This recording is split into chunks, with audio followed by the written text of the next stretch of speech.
There we are. Video is right. There you go. There you go. Okay, got it. Thank you.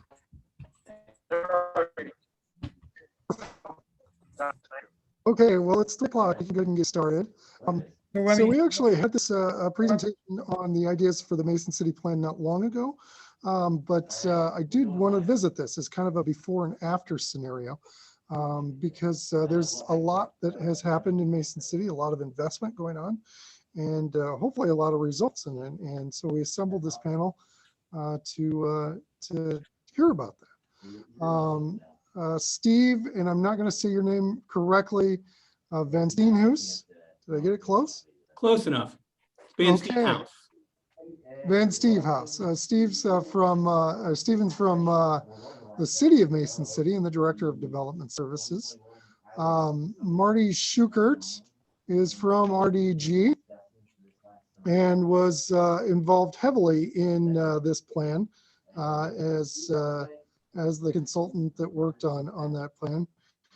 And Steve Schurtz is a resident in Mason City and on the City of Mason City Active Living and Transportation Commission, who was responsible for implementing this plan and measuring its success.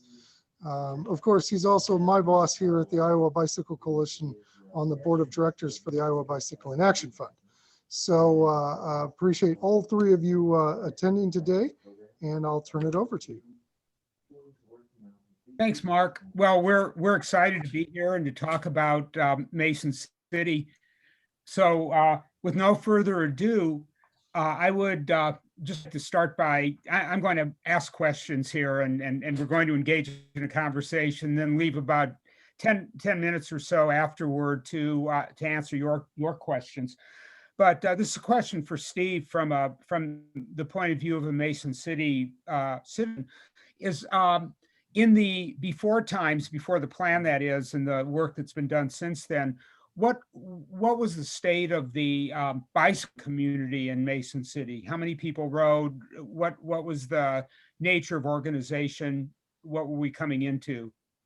There was a group that was organized 30 years ago, North Iowa Touring Club, which was the first group of cyclists, but they also did cross-country skiing, hiking, lots of other things. And they would have weekly rides. They would be in charge of the indoor cycling during our winter season. That transitioned from North Iowa Touring Club into then North Iowa Spin, who took over some of those activities. There were a dedicated group of cyclists, but not as many people as are riding now. We didn't have a organized trail system. Mhm. Okay. So yeah, so even what then led? What was the impetus for beginning to do an overall city plan, master plan for bikes and pedestrians? Mason City, through the city, developed or became part of the Blue Zones project. And Stephen might explain this better than I in a while, but Blue Zones project was spearheaded by a man who found several communities around the world whose life expectancies were longer than average, and saw what they had in common. And a lot of that was active living, also dietary, grocery, cooking, things like that. So the city took on that project to become a Blue Zones city. So as part of that, the active living part of that led to the city then pursuing with RDG, developing the bike plan. RDG then had 4 charrettes, 1 charrette in each quadrant of the city, where any citizens were invited to come and give their input. Basically, they had a huge map of each section of the city, and you could just draw on there what you would like to see in terms of bike trails. And so Stephen, from the city perspective, what was in it for the community in terms of overall goals and directions? Well, again, I think, the blue zones were the impetus for starting the plan and doing the plan. And just to, spread it out a little bit, it's a bicycle and a pedestrian master plan. Lots of focus on bicycling and biking infrastructure within the community, but we also look closely at, how things were set up for pedestrians. And we work, the plan has been very instrumental in helping us on that end as well. I think that there was a pent up desire within the community to expand the opportunities for non-motorized transportation, and also to just to get out and enjoy the outdoors more and see what there is to see up here in North Iowa. We're kind of flat topographically, but we've got a lot of history and culture and some really nice areas, riparian green corridors where we've built some trails. And so I think another thing that was a major driver in this is that there was a recognition in both the city government and in our local economic development community that having a community that is accessible, rideable, walkable, has those kinds of amenities, are the kinds of places that draw people to that community and draw employers to that community. So with those things mixed together, we were really right for doing a plan like this. And we're still very pleased with the results thus far. So talent recruitment and economic development was pretty intrinsic to the process too. Correct. Mhm. I thought we would take a few minutes before we talk about what happened afterward to talk a little bit about the plan itself for those of you who are not familiar with it. So I am going to share my screen, which will take a minute here for Zoom to connect. Hopefully people will be able to see a transportation bicyclist on the street. Is everybody, are you seeing that? Yes. Yep. Okay, great, wonderful. Well, as we began the planning part of this project, I just customarily like to ride every street in a city because there's no way to get a better view of both the bike and ped environments than seeing everything. And I was struck by how many people just routinely and informally used bikes in Mason City. So here's a scene that you might normally see in a European city, not so often in an American city, of a lady of a certain age out shopping with baskets out on a bike, and she wasn't posed. She was just there. I saw many cases of this on a really beautiful July day. So when we began the process of doing the plan, we felt very strongly that we were designing a transportation system, and that transportation system began with mapping destinations, with also mapping opportunity corridors. So here we were looking for streets that got us to different places that had relatively low traffic and good crosstown continuity. Mason City has a pretty tight grid in the center of the city, and then it gets much more low density and more, in a way, suburban as we get farther to the west. It also has two major creek corridors, Lime Creek that runs roughly north and south, and Willow Creek that runs roughly east and west. And both of those have some level of trail development along them. So there's already the framework of a significant bicycle and pedestrian network, but it was really the intermediary streets and then some opportunities that presented themselves that we began to focus on. The process started with a survey that was responded to by several hundred people. And we found a large number of the respondents, at least, were not necessarily fearless about biking. They were not in that committed and fearless category, but almost 80% were either committed to riding or were interested but concerned about their safety. And about 10% were primarily recreational trail riders. People rode relatively frequently. They usually rode for exercise and trips to parks. And generally, the destinations that were most important for people to reach were, ironically, but not surprisingly, the trail system and the park system of the city. When asked about their preferences in terms of facilities, generally, and again, not surprisingly, the more separation, the better. Even though when this plan was done, which was 2013 and 14, the idea of cycle tracks or protected bicycle lanes was certainly much more avant-garde than perhaps it is now. When asked what were the most effective things to do, people responded largely bike lanes, more safe routes to schools and activities, or trail development, better crossings of streets. So it was very much a meat and potatoes kind of response to needs. So now we began a process that we felt, all of us collectively felt, was very important that it be participatory and involve lots of people. And as Steve mentioned, a key part of the planning was done in 4 charrettes or workshops, one in each quadrant of the city, which allowed people to really get involved in the process from a very local point of view. But we started with a community event. Fortunately, we had a really beautiful day, and that was a little mini bike expo where vendors came and showed bicycles and products. And at the end of it, after people who were done with the displays, we showed Breaking Away, which is one of the 10 best movies ever if you're a bicyclist, and a very good movie even if you're not.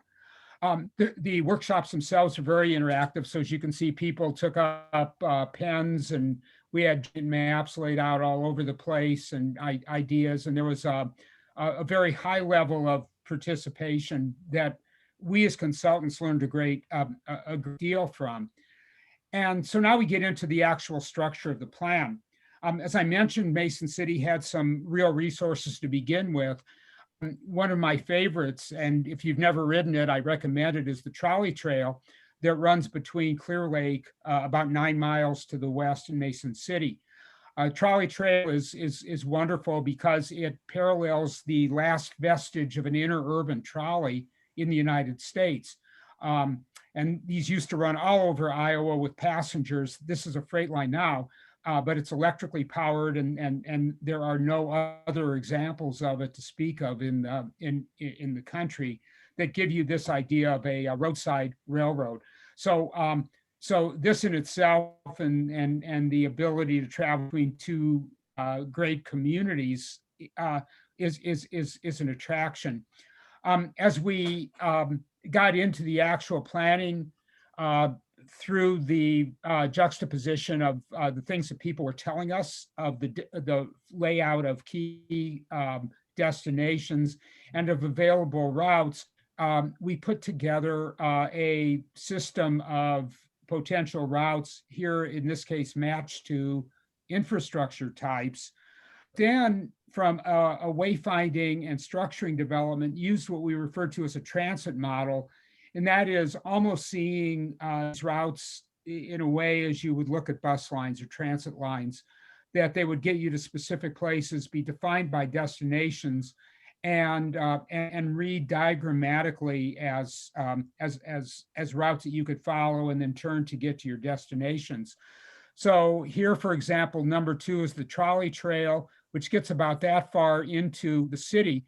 Downtown is located where the 2 and 4 are here. So an interesting challenge is leading people who are traveling regionally into the center of town. Another key corridor was the east-west connection from downtown to the major retailing development, and also in respect to the preferences of people in the survey, direct access to trails and to parks. So those lines are then detailed out in terms of their overall performance for both on-street routes and trail connections. And then we're detailed even further in terms of segments so that it could be used easily by the city as a template for capital improvements and for implementation. There were some issues as well that included here along the Willow Creek Trail, areas where trail repair and reconstruction were necessary. A place here where you had to duck to avoid hitting your head, even if you weren't a basketball player. And so the plan included an assessment of each one of those trails and issues that should be corrected along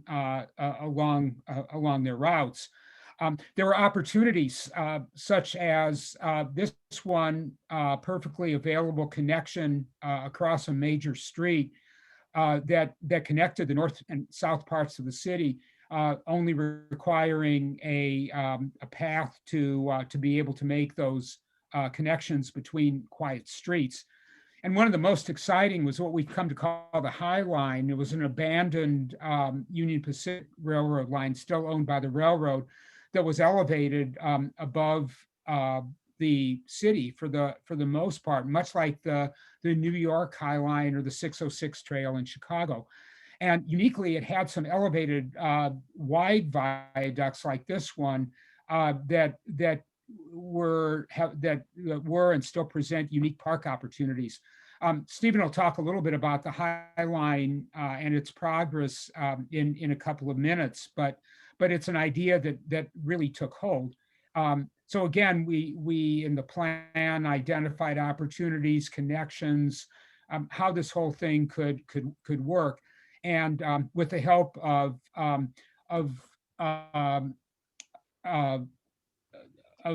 the Trails Foundation and the city, it is moving toward both conservation and ultimate development.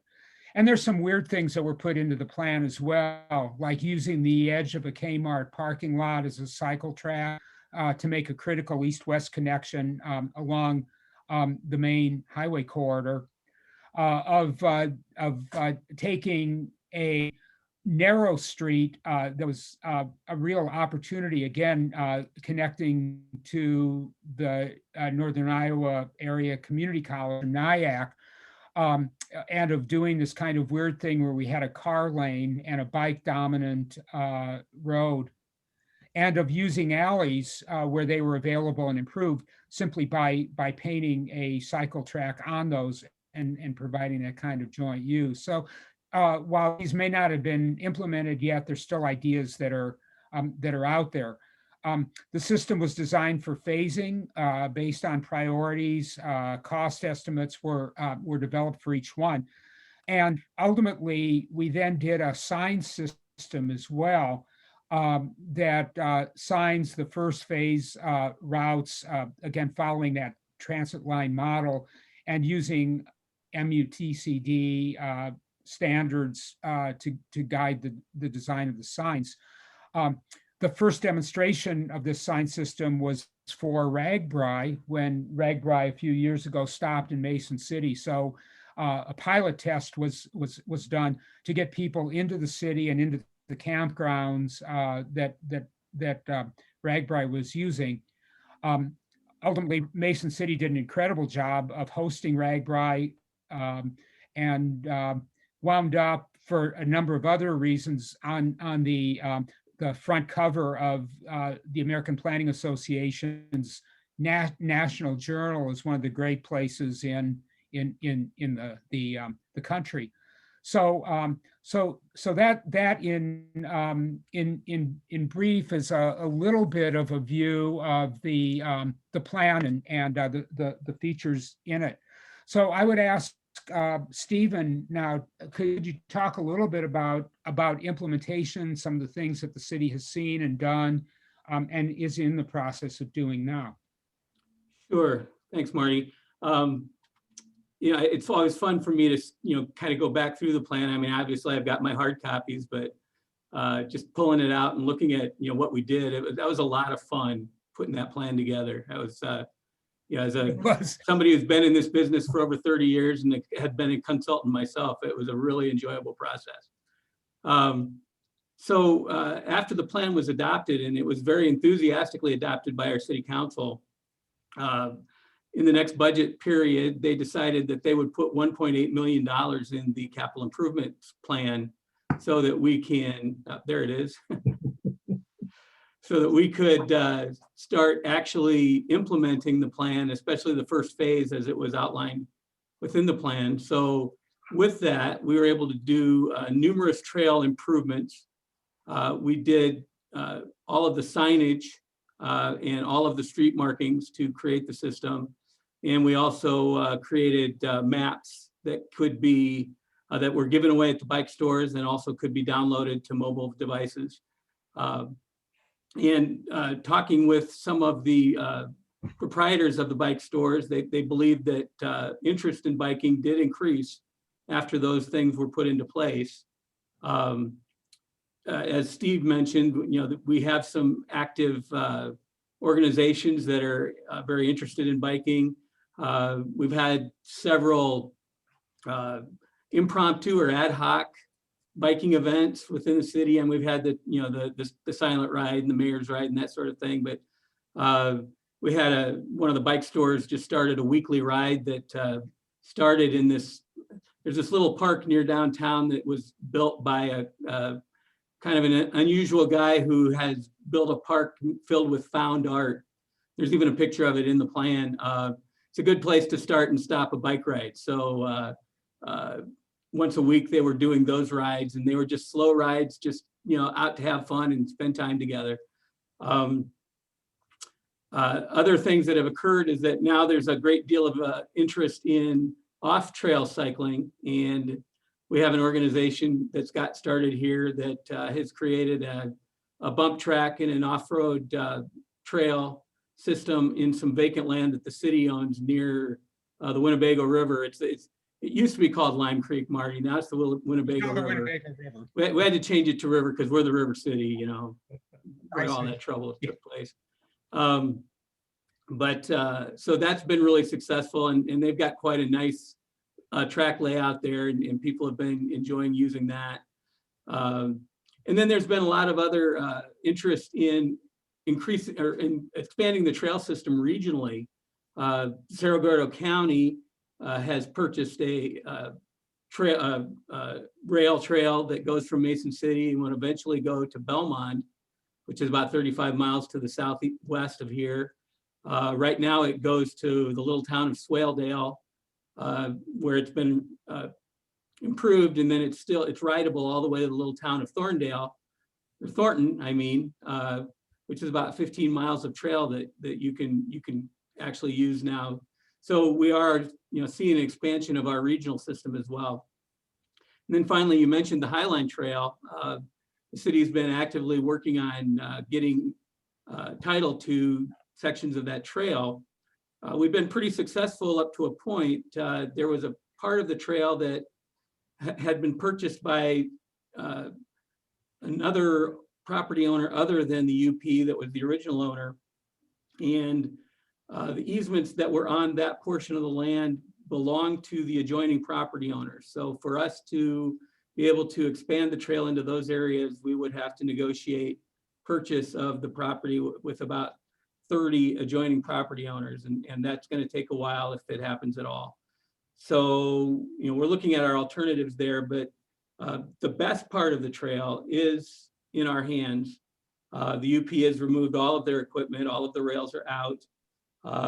We're going to start grading the trail this year, and we will start putting down a surface hopefully this spring. So there'll be portions of that trail that'll be rideable, by the end of the summer. So we're pretty excited about that. And Iowa Natural Heritage Foundation has been involved in that. Correct. I think, have they? Yeah. Yeah, I mean, they're the property hold, they're the deed holder. Right. Right, and we have long-term lease is basically the way it works.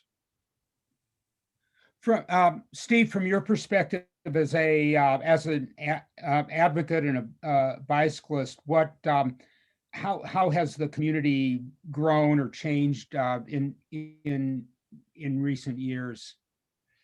A couple of things Stephen has already mentioned. The weekly rides from the little park have grown and grown. And then the one of our bicycle shops, or actually our own bicycle shop now, organizes rides during the week at various levels, various intensities of rides. The Sunday ride is always a very slow ride, and I think the Wednesday ride is a pretty aggressive ride. So there's more organization that way. That Wayne's Ski and Cycle, that bike shop, moved from the west side of town, right on the very edge of town, back near, very just at the south of downtown Mason City. When they were at their original location, it wasn't accessible by bicycle, which was kind of an unfortunate place to have a bike shop. But now they're just right in the city, and that's been a big improvement. We applied for bicycle-friendly community status through the League of American Bicyclists, and we got honorable mention. We did not get bronze level, but with that evaluation, we got lots of recommendations on trail development, education, other things that we can do to get bronze level status. There's been a junior development team started called Spin Devo. And there's been a lot of enthusiasm on the part of kids from kind of, I think, late elementary into high school for riding and competing, both road in the summer and cyclocross in the fall. There's been a lot of use of trails in the winter. Our city's maintained really good trail and snow removal. So I've just noticed personally that I live about a half a block from kind of the end of a really nice 1 mile off-road trail, and there's just a lot of bikes go by my house. Seems like more than before. Yeah. Oh, I think, did I mention we started a bike share program? This would be we just finished our 3rd season. Been pretty successful. We have ways to tweak it and expand it, but that's been working for us too. Is the bike share city owned, or is it run by an organization? It's city owned. Our commission did the fundraising to purchase the bikes, but the Parks and Recs department maintains the bikes, stores them in the winter. We have one volunteer who does a lot of the work. Mm-hmm. One thing I didn't mention too, Marty, was in a couple of years ago when the DOT completely resurfaced and changed the profile of Highway 122, which is our main east-west road. There's a portion in the middle of the city where it splits into a one-way pair. When that was initially designed, there was no talk of bike trails or bike lanes. But as we completed, got into this project with the plan, the DOT was very amenable to creating bike lanes on those routes. And now, as Steve mentioned, Wayne Ski and Cycle moved into the downtown. They're right on that route. So, it's very accessible, to those folks. And that's part of phase 2, actually, that, creating that, what we call the east-west route along Old Highway 122, or Old Highway 18, which is now Iowa 122. That'll be a major way of getting from one end of the town to the other. But one of the neat things, that I like to tell people is that with our system, with our bike system that we have, if you have a map available and you start out at Walmart on the very west edge of town, you can go all the way to the North Iowa Area Community College, all the way on the furthest east side of town on marked trails or on street trails, and you will never encounter a traffic light. So Yeah. it's a lot of fun to be able to do that. Yeah, that's One right. other, That was the idea. if I might add, one other great thing that's happened is just development of a new condominium apartment complex downtown, just across Willow Creek from Southbridge Mall. And that was developed by a group called Talon Development, and they'd done apartments in smaller towns before, and usually at the edge of the town. And this one is right in the center of town. And we talked with them about having indoor bicycle storage in their buildings, and they'd never thought of that before because of their locations, but they did that. And Stephen mentioned the other day that he attended the open house, and you might take that and talk about the Riverwalk too, Stephen. Yeah, this is a 131 unit building right in our downtown, and that's pretty exciting because we hadn't built any new quality multifamily development for some time. And there was a real pent up demand, especially among the younger professionals who come here to work in our medical center, which is our largest employer. And so they just opened at the end of last year. They're already 60% leased, and they're right on Willow Creek. And one of the trails that are in the trail system identified in the plan is along Willow Creek. And it actually terminates on that trail that Dr. Schertz was talking about just a minute ago, that near where he lives. You know, all of us, even because they're opening in the winter time, we haven't started to see any impact yet on that trail, but I am absolutely certain that once spring comes, we will see many people from that neighborhood going up and down that trail, enjoying it on bikes or on foot. The Willow Creek runs through just to the south edge of downtown. And back in 2004, the city commissioned a study on how we could develop Willow Creek area. For decades, it had been kind of the forgotten area of downtown. It used to have junkyards and rail yards next to it, and now it's mostly got vacant lots or parking areas next to it. But it does have a trail, and it's a nice one. For the most part, there's some parts that still need to be fixed. In 2008, we had a major flood here, just like they did Cedar Rapids and Iowa City, parts of Waterloo, Waverly, et cetera. As a result of that, a lot of the ideas from that 2004 Willow Creek plan were no longer viable because of the floodplain. And so this past year in 2020, we took that plan up again for a couple of reasons. One, there's a lot more interest in downtown Mason City. We've had some exciting things happen. Back in the 80s, we tore down part of our downtown and built a mall. And some people have decried that. Other people said, it's been good for us. But it's there, and we can't just pretend that it isn't. So when the JCPenney store closed, we said, and then Yonkers left, so there wasn't an anchor anymore. We said, what are we going to do? Well, we turned the JCPenney store into an indoor hockey arena that seats 2,000 people. And all of a sudden, the mall is viable again. And we're getting a lot of attention downtown. So that got people thinking, we've got to do something with Willow Creek. So we created a new plan where we were able to identify the areas that are developable, that are high up elevation enough that we can develop them, and came up with a lot of really great ideas to improve the trails along the creek, to bring more people. We have a great downtown sculpture walk program that rotates sculptures in every year, and it's very popular. So we're going to expand that to the Willow Creek Walk. And then we also got an Iowa Great Places grant we just found out about 2 weeks ago that we'll be able to use to do those improvements, add some lighting on the bridges, lighting along the paths, and really emphasize the green corridor and the asset that we have right downtown in Mason City. Yeah, that's Mason City has just become a great place, and again, as I mentioned earlier, was recognized as such by the APA. So it's a big deal to get on the cover of that magazine. That's what people will give a lot for, and to see that publicity. Well, we have about 10 minutes for questions, if there are any. If not, we can keep talking. But Mark, if you got.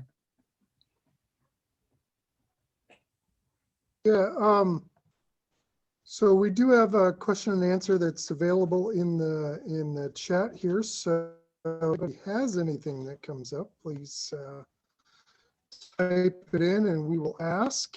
We don't have anything in there so far, but we can keep our eye on it. Oh, Yvonne asked, oh, wonderful work with these projects. I agree. Yeah, well, that's nice. Now ask a question. No. Could you repeat that, Mark? I didn't catch. Yvonne Taylor said, wonderful work with the projects. Oh, well, thank you. One, yeah, one. There's another one here, but no, that's still the. What do you think we should have done differently? What lessons have you learned over, the last 3 or 4 years since implementation that are kind of lessons that would maybe be things to learn from, or mistakes not to repeat? I think one very simple one, easy to start and easy to correct, is our signs. Some of the signage hasn't held up well and has had to be replaced just within a few years. So I think that's being taken care of, but caused a little bit of problem for a while. Yeah, they've faded really badly. We're not sure why.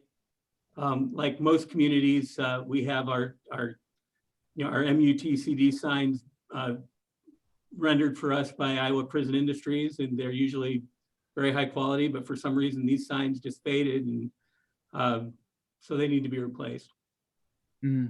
Yeah. So use Another better thing, green. There are a couple of good questions here. One is, does the trolley trail connect to Clear Lake? When did the interurban trolleys last run in that corridor?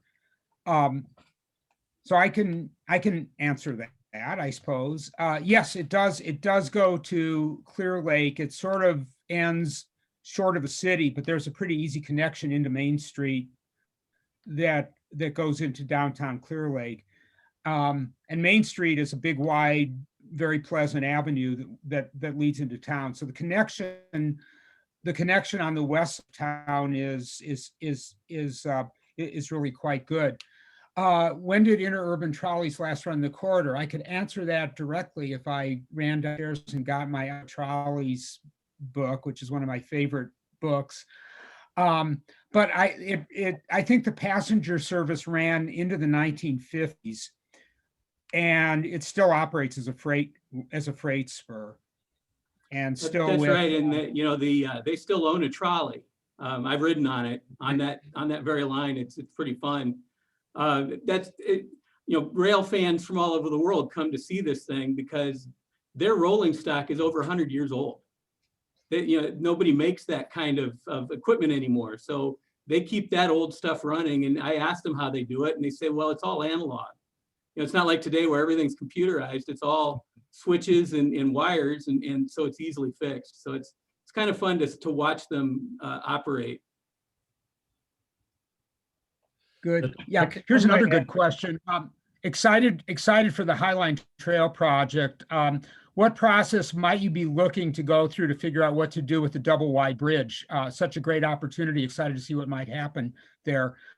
That's that bridge that was kind of a mini yard that the plan was suggesting would be an elevated park over the street. There's actually 3 crossings over highways on the Highline Trail. So there's 3 possibilities for those. One of them is the one over State Street is a little narrower, but over 4th Street and then 12th Street are some nice wide bridges that carried more than one track at one time. So, there's fantastic opportunities for something. When we get to that point, we're not there yet in terms of design, but once we get to that point, we'll be working with somebody like RDG to help us come up with something that is really unique and that will really enhance the experience of people who are using the trail. Yeah, and I would say that I- the process of developing, I'm sorry, Steve, go ahead.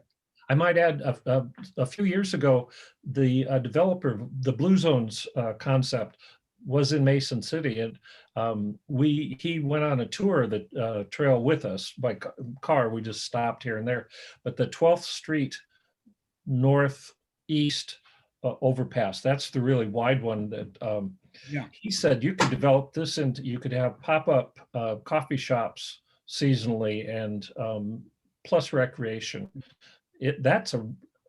I'd never been up there before, and that's a phenomenally wide overpass with lots of opportunities. But he suggested some retail, seasonal. Interesting. Yeah, and it's fairly easy up to that level too. They're good approach routes. A question is, the path through the Kmart parking lot still work, and what difficulties did you experience there? Well, it was a drawing. It was not. It's not. I assume the Kmart parking lot is still there, even if the Kmart isn't. But Well, There's now a new interestingly- development right at the west end of that segment that was drawn. T-Mobile is putting up a new building, so they would have to divert the trail somewhere around new T-Mobile building. Well, the good news there, Steve, you probably don't know, is that in approving that project, we actually have secured an easement around the south and west sides of that lot. So Okay, there will be a trail there. And, we're still working with the owners of the old Kmart, which has been redeveloped into Ashley Furniture and a couple of other stores. But they've always been very amenable to the idea. We just haven't gotten to the point yet where we've asked them for the easement. But right now, because it's a big parking lot and it's not like the owner is trying to keep anybody away from it. Those who are familiar with the route know that they can ride through that parking lot to get from, where it's marked trail number 1 kind of ends now and where it picks up again on the other side of the parking lot. People can get through it. So eventually we'll have a marked cycle track through there, but for now it's just a matter of, looking at the map and saying, oh, I can just ride from here to there. So. yeah, those big unused parking lots are sort of a found opportunity and that one happens to be really strategically located. A comment that's a cool one, kind of amazing to see an electrified line like that in Iowa. I had no idea. They used to be everywhere, so it's the last. Finally, a question: what's the status of the installation of the trail southwest to Belmont?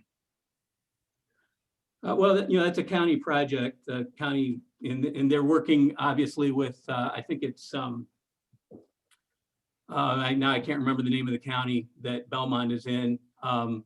But, so it'll cross county lines, so there'll be more than one project. But I know that they have received the CAT program money for that. I can't remember, Community Attraction and Trails.